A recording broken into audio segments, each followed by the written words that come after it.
Good evening everyone. मेरो प्यारो प्यारो साथीहरूलाई धेरै धेरै माया छ, धेरै धेरै सम्झना छ। अनि म चाहिँ फिलहाल यहाँनिर दमकमा आएको छु। अनि सुदामी घर हेर्नुहोस् न यहाँनिर।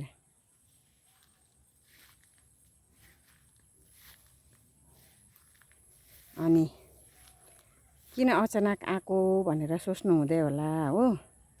मेरो फुपू चाहिँ यहाँनिर हुनुहुन्छ।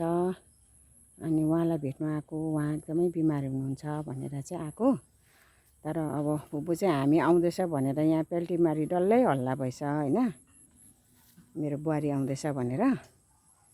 अनि त्यही भएर होला एकदमै खुसी र उहाँको त्यो मुस्कान देखेर, खुसी भएको देखेर होला निको हुनुभएको रहेछ। तर उठ्नु चाहिँ सक्नुहुन्न रहेछ होइन,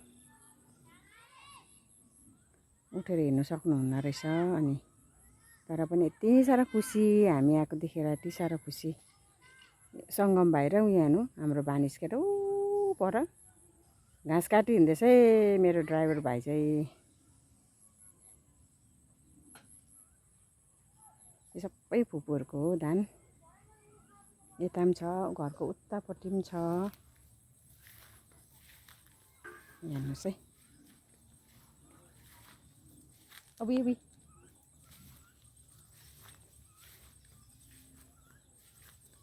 भोलि पर्सि दसैँ तिहारको बेलामा आउँदाखेरि यस्तो दामी हुन्छ कि यहाँनिर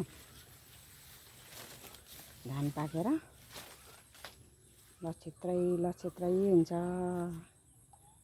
हेर्नुहोस् न, हाम्रोतिर अम्बक भर्खर चिचिला मात्रै, चिचिला भनौँ कि सानो सानो छ। यहाँनिर पाकि पनि सकेछ यहाँनिर। कस्तो मिठो फेरि।